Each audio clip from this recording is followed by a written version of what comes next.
y ahora está aquí presente el señor Carlos Trabalón y va a hablar de Tupac Amaru II. Justamente como lo decías, íbamos a hablar el martes pasado porque era 19 de marzo y un día como el 19 nacía esta figura, ¿no? Tupac Amaru II. Más conocido como José Gabriel Condorcanqui Noguera, conocido como Tupac Amaru II, Tupac, que significa serpiente, y Amaru, que significa resplandeciente en quechua, fue un militar y caudillo indígena peruano y líder de la Gran Rebelión contra la corona española que se dio en Hispanoamérica y se inició el 4 de noviembre de 1780, 9 años antes de la Revolución Francesa, con la captura y posterior ejecución del corregidor Antonio de Arriaga. Esta rebelión se desarrolló en el Virreinato del Perú y en el Virreinato del Río de la Plata, ambos formando parte del Imperio Español. Tupac Amaru II era de origen mestizo, descendía de Tupac Amaru I, cuarto y último de los incas de Vilcalma, que siguieron luchando contra los españoles hasta el año 1572.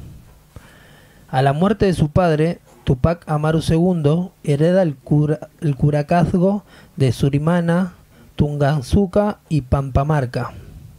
El curicazgo significa jefe o autoridad de una comunidad indígena, ¿no?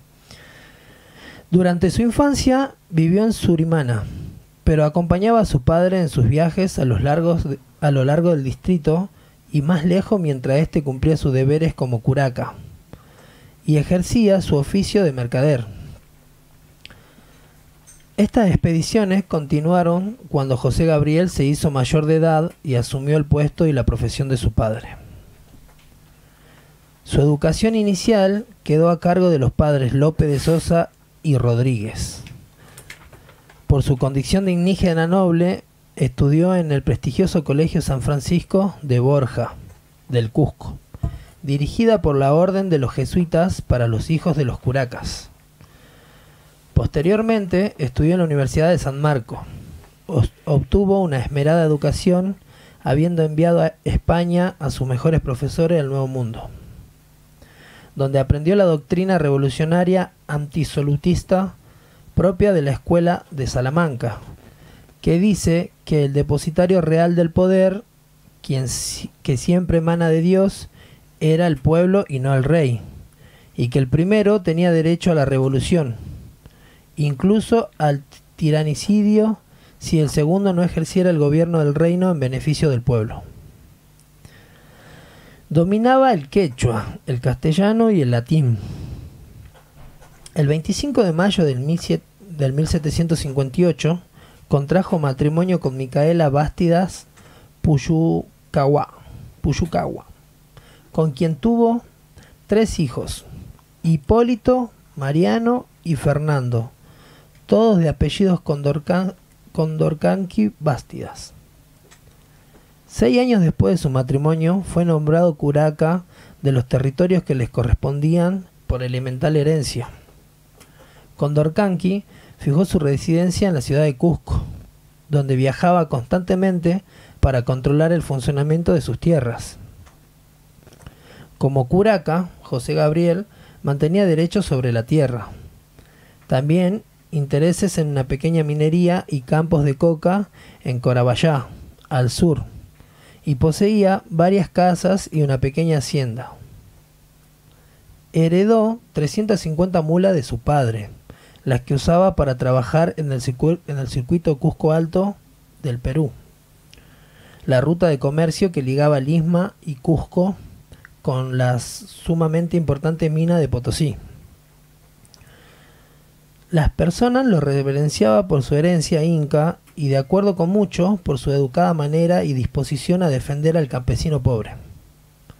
Debido a sus prósperas actividades económicas, empezó a sufrir la presión de las autoridades españolas, quienes lo sometían al pago de prebendas, en especial por presión de los arrieros que vivían en la región de la cuenca del Río de la Plata, quienes intentaban tener el monopolio del tránsito de mineral por el Alto Perú.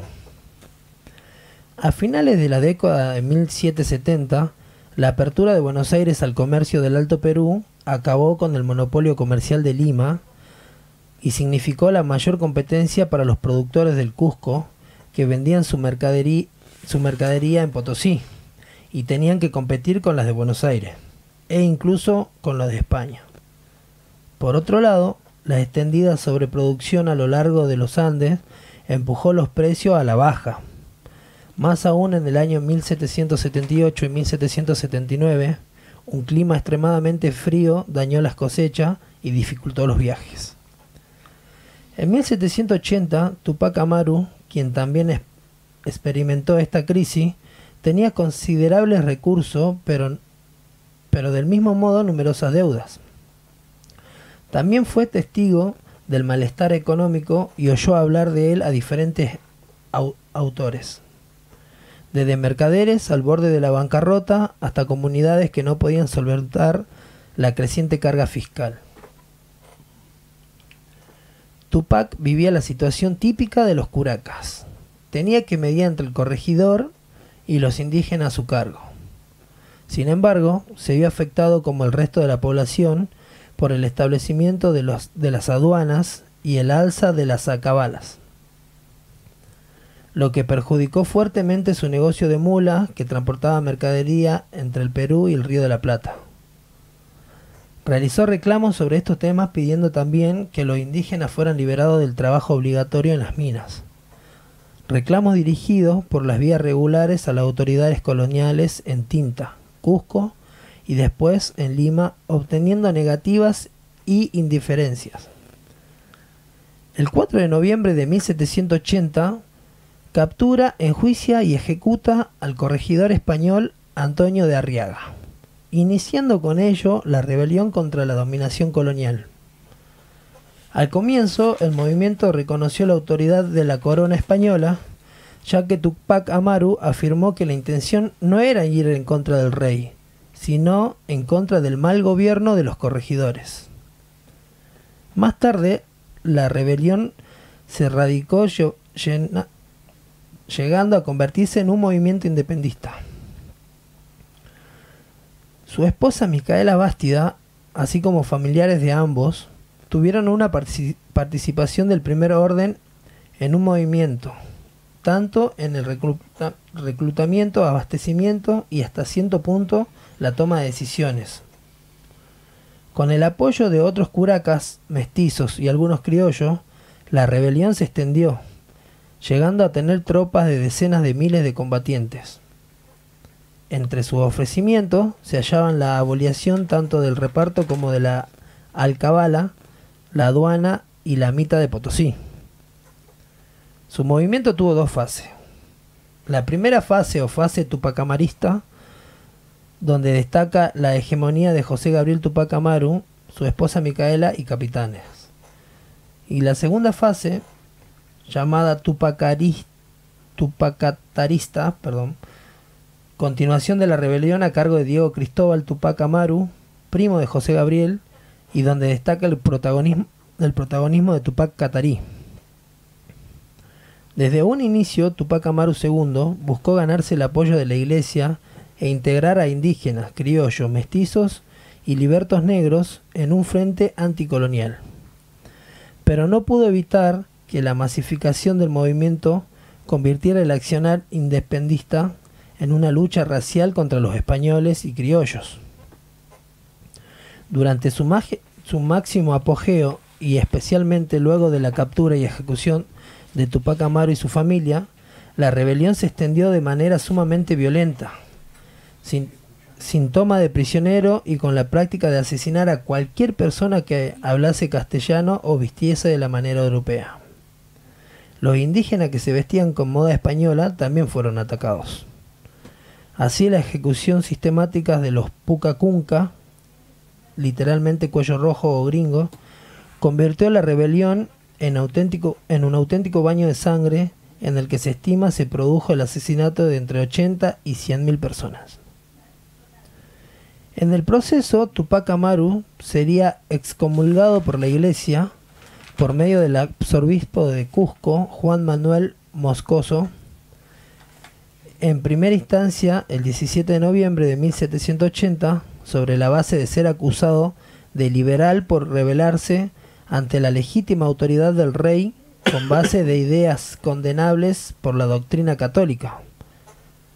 Posteriormente, el 19 de noviembre, se adjudicaría el incendio de la iglesia de Sagarara en Tunguska.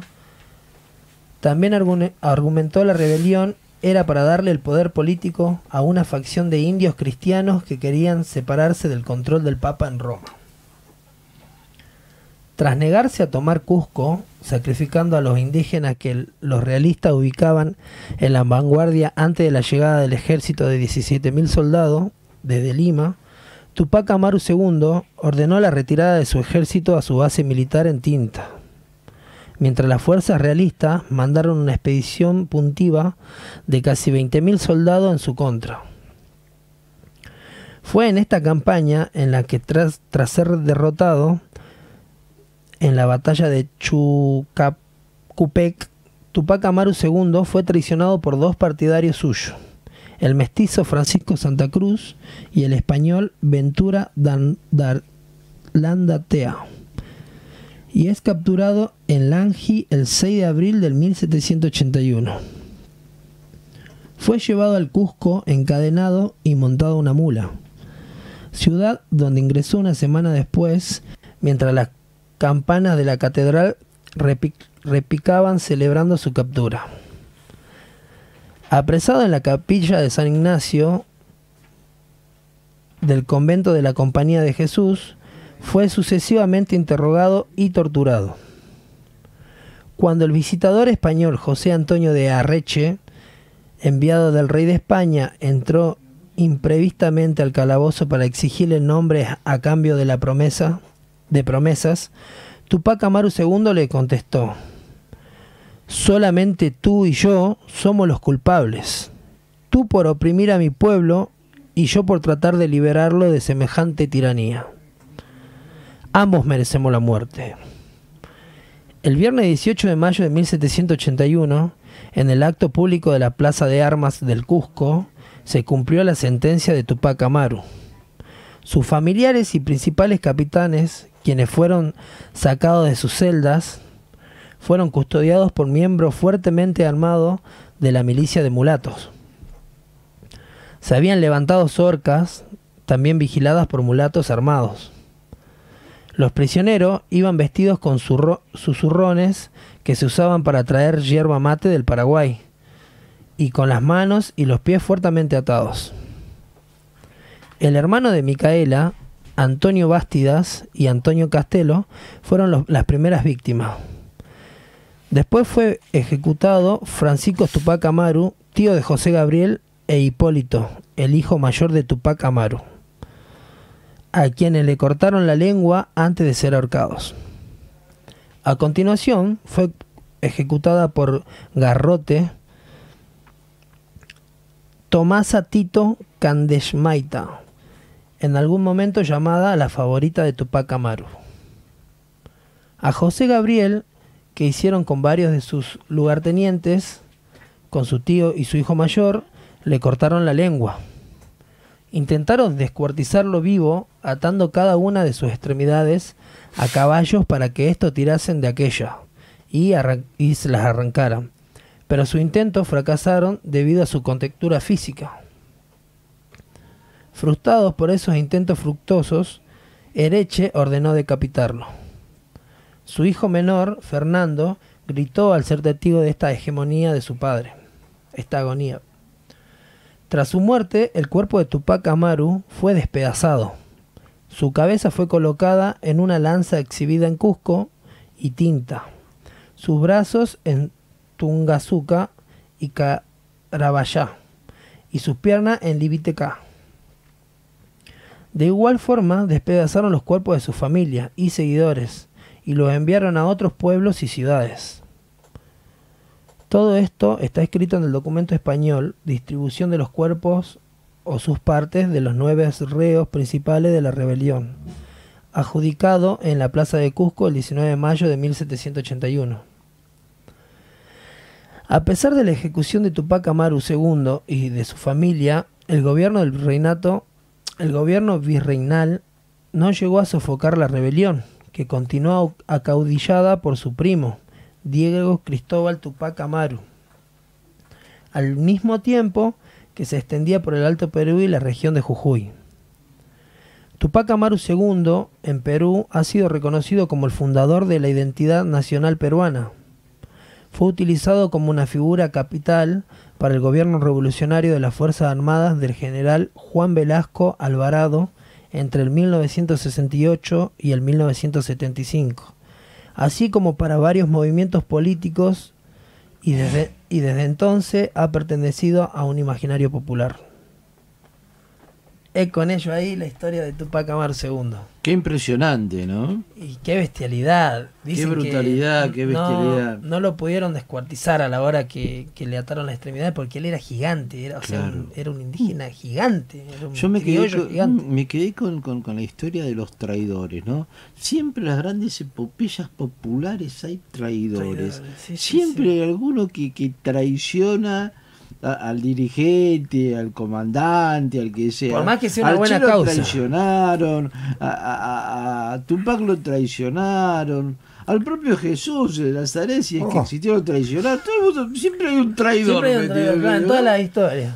Felicitaciones por su Muy investigación. bueno. Muy bien. La verdad que cuando yo la leí me gustó mucho y aparte, bueno, debo reconocer que por más que uno conozca la historia, siempre aparecen cosas que uno puede puntualizar diferentes, ¿no? Digamos, en su investigación está muy bien.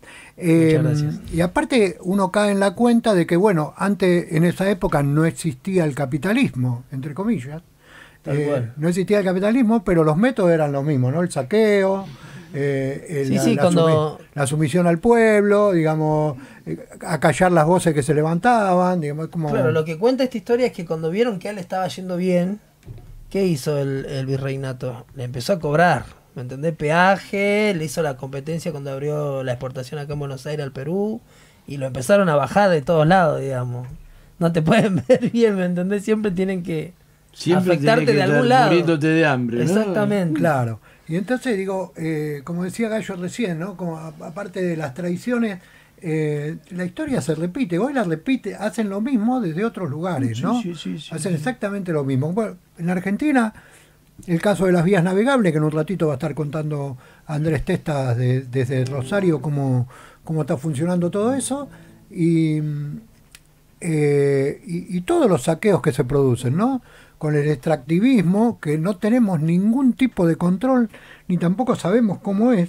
Lo único que sabemos es que se la llevan todas. Se la llevan todas y que por ahí te dejan un 3% de las regalías. ¿Ustedes saben quiénes fueron los fundadores de la ciudad de Nueva York? No, Yo me enteré ayer. Los holandeses. ¿Lo chequeó? Lo chequeé, está chequeado. Los holandeses, se llamó en un principio Nueva Ámsterdam. Mira. Y después, como había despelote con los ingleses y había guerra, le cedieron Nueva Ámsterdam a los ingleses, y los ingleses no sé qué le dieron a cambio, no recuerdo bien.